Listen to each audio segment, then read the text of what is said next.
What's going on, basketball fans and Maverick fans? Today on NBA Now from Chat Sports, we're breaking down 4 affordable free agents for the Dallas Mavericks to pursue this summer. With you as always, I'm your host, Jimmy Crowther of All Things Mavs. Make sure you're following me on Twitter at all_things_Mavs. So let's get right into it. Now, the 4 names we're going to look at today in depth are Patrick Beverley, Seth Curry, Danny Green, and Thaddeus Young. And we're going to start out with Patrick Beverley of the Los Angeles Clippers, who's been a hot name around Mavs Twitter lately, and I want to tell you why. So 2018-19, we saw 7.6 points per game, 5 rebounds, 3.8 assists, and then nearly shooting 40% from behind the three-point arc. Now, spent 5 seasons in Houston, and then the past 2 seasons with the Los Angeles Clippers.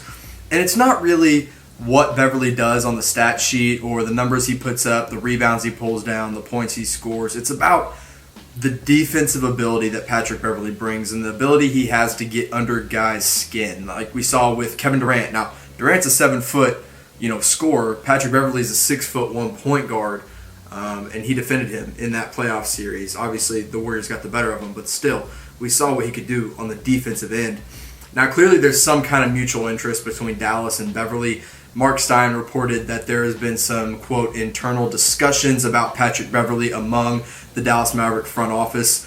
And then just the other day, we saw Luka Doncic follow Patrick Beverley on Twitter. Kristaps Porzingis followed him on Instagram.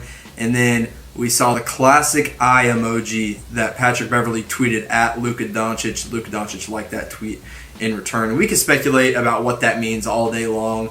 It probably doesn't mean as much as we actually think, but it's fun to speculate. It's fun to dive in and look at what could be ahead in the Mavericks' future. Now, Beverley would bring that sort of Deshaun Stevenson-like mentality that the Mavericks had back in 2011 and really haven't had since then. Deshaun Stevenson was a guy that got under people's skin, played defense, and then would knock down the occasional 3, and that's kind of what Beverley does. So you look at Beverley, you look at what could be with him. He would probably step in as a starting point guard, but Luka Doncic would still handle the ball. He would probably demand something like the mid-level exception at $9.25 million. I don't think I'd go any higher than about $10 million for Patrick Beverley. But when you get Beverley, obviously these are affordable guys, so these are guys you can pair with someone else like Danny Green, who I think would be a perfect starting 2-guard next to Beverley. So the beautiful thing about Pat Bev is that even though he's 6'1", he can play the point guard or the 2-guard position. He could come off the bench. He can defend one of the better players on the other end of the ball. And then, like I said, you could even bring him off the bench with guys like J.J. Barea or Jalen Brunson in that lineup as well. So he's never going to average like 15 points per game or anything crazy like that, and that's why I wouldn't give him any more than $10 million. So you have to make sure that you have enough room to sign somebody else along with Beverley. I think he makes way too much sense for the Dallas Mavericks not to pursue this summer, and I wouldn't be surprised to see him on their radar once free agency opens on July 1st. Now, before I get into my next player, I want to remind you that today's show, as always, is brought to you by Wager Talk. Log on to Wager Talk right now at wagertalk.com/chatsports using our free promotion to get a free pick or package at wagertalk.com, the best place to go for all your sports betting needs. Now, second free agent I want to look at, unrestricted guy, a former Dallas Maverick, Seth Curry, right now playing with the Portland Trail Blazers against the Denver Nuggets in the second round of the playoffs. This season, he averaged 7.9 points per game, 1.6 rebounds, only 0.9 assists, but he shot 45% from 3, which is absolutely incredible. Like I said, the former Maverick, he really had that breakout season in 2016-17 before he got hurt and was forced to miss the entire 2017-18 season with Dallas. There was a lot of talk about him and Dennis Smith Jr. being the backcourt of the future for the Mavs, and then, obviously both of them are gone now. But as far as percentages go from the three-point arc, the Mavs were the 4th worst three-point shooting team in the NBA at 34%, but they attempted the 4th most three-pointers in the league at 36.6 per game. So you look at what that says. The Mavs love to shoot the 3. They just don't have the personnel or the right kind of guys to do so. So that's when you bring in a 45% shooter in Seth Curry. So if you bring him in as an unrestricted free agent, I think you could potentially start him, but I think the better role for Curry would be off the bench as a 6-man, as a 3-point shooter right off the bench. And then you look at a bench lineup of, let's just go with Jalen Brunson, Seth Curry, Justin Jackson, Maxi Kleber, and Dwight Powell. So that in itself as a bench lineup is just a really good mix of offense and defense that I think a lot of playoff teams would absolutely kill for. Curry, obviously coming off the injury this season, only made $2.8 million this season, so he'll definitely be looking for a pay raise.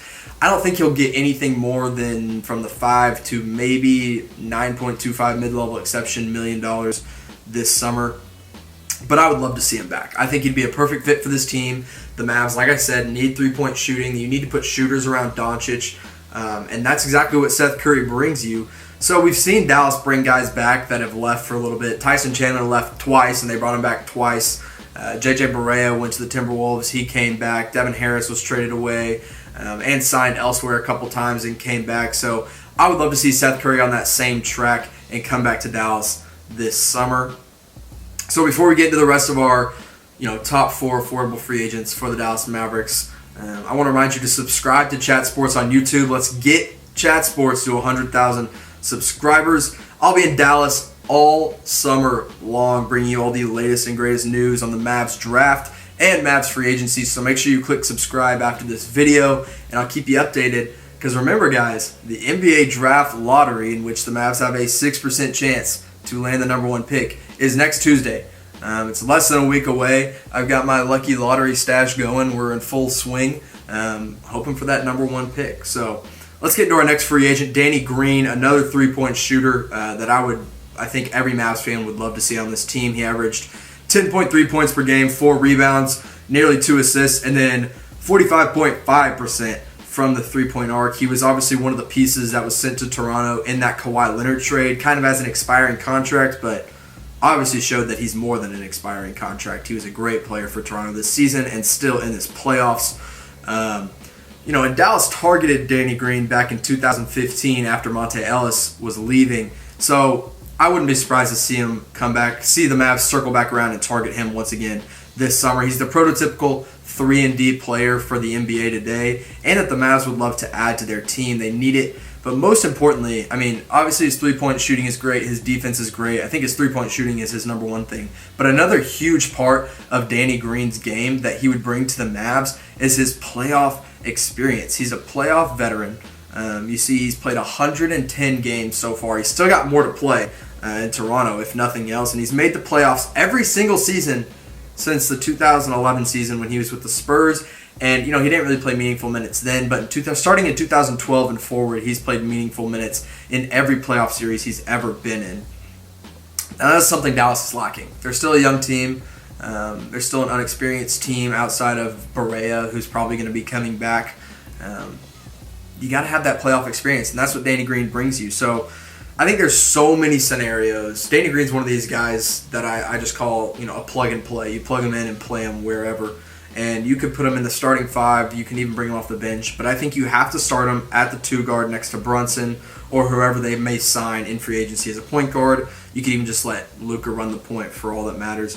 So you have Danny Green and Dorian Finney-Smith. That's 2 great 3-and-D guys. Dorian Finney-Smith still has a 3-point jumper to develop. But I would love Danny Green on this team. I don't think anyone would really argue with me on that.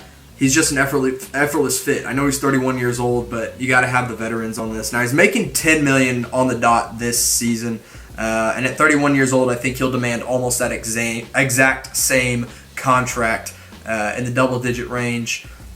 Don't really see him taking less than that. So he could end up going a little bit out of Dallas's price range, but if he falls around that $9.25 to maybe $12 million range, I don't think there's any way Dallas can afford to not sign him.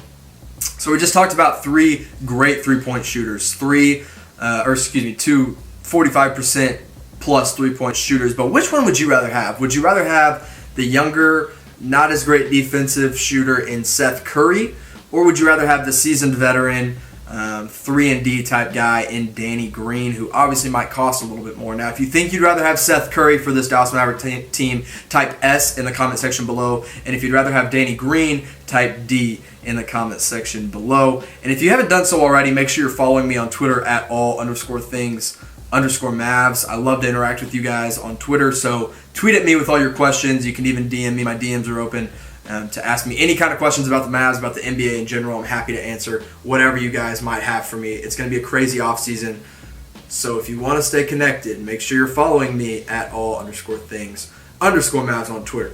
Now, number 4. This is one of the big guys. He's a big guy. We just talked about 3 smaller guys. I want to talk about Thaddeus Young. Now, this is a name that I haven't really seen thrown around for the Mavs. I think a lot of fans have talked about other big guys, but Thaddeus Young isn't one. And I want to talk about why I think he'd be perfect for Dallas this summer. 12.6 points per game, 6.5 rebounds, 2.5 assists. He's just a banger down low. He's a really good perimeter defender for a big guy, which is huge in today's NBA with stretch 4s and stretch 5s. He's only listed at 6'8", but he's got a 7'1" wingspan. He's 220 pounds. And I think he just takes that defensive weight off of Kristaps Porzingis in the starting 5 and down low.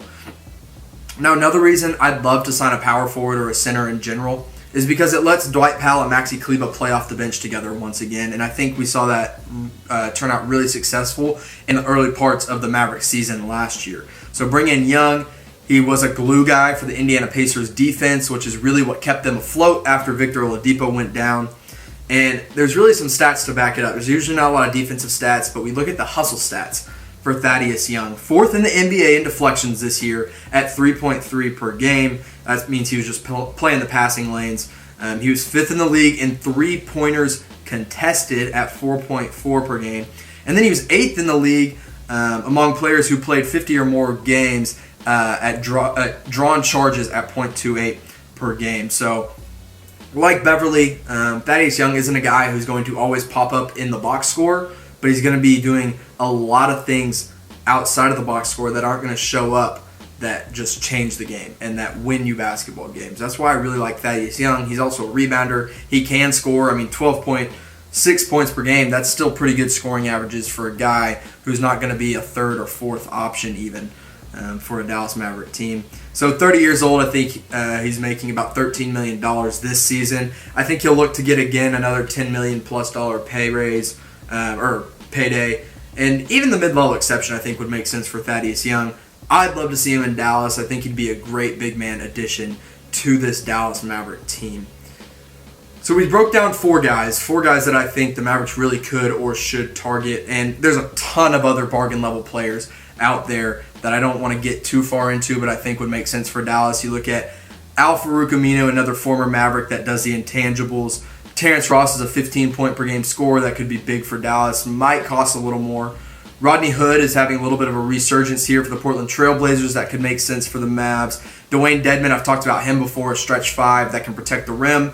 And then Ed Davis, another guy who's going to outwork everybody on the glass that is on the court at the same time as him. So there's 5 other names, but those top 4 names that I talked about are the ones that I would love to see Dallas pursue hard. Obviously, these aren't going to be guys where you just sign one of them and all of a sudden you won the summer. You have to get Pat Beverley plus someone, or Danny Green plus someone, Seth Curry plus 1 or 2 other players, Thaddeus Young plus 1 or 2 other players, whatever it may be. But the good thing is, at a bargain, at an affordable price, you have the money to bring in guys around them as well. So that wraps up our show today, guys. I want to make sure you're following me on Twitter. Make sure you're subscribed to Chat Sports, and make sure you check out Wager Talk at wagertalk.com/chatsports. Thank you, guys, and I'll see you next time.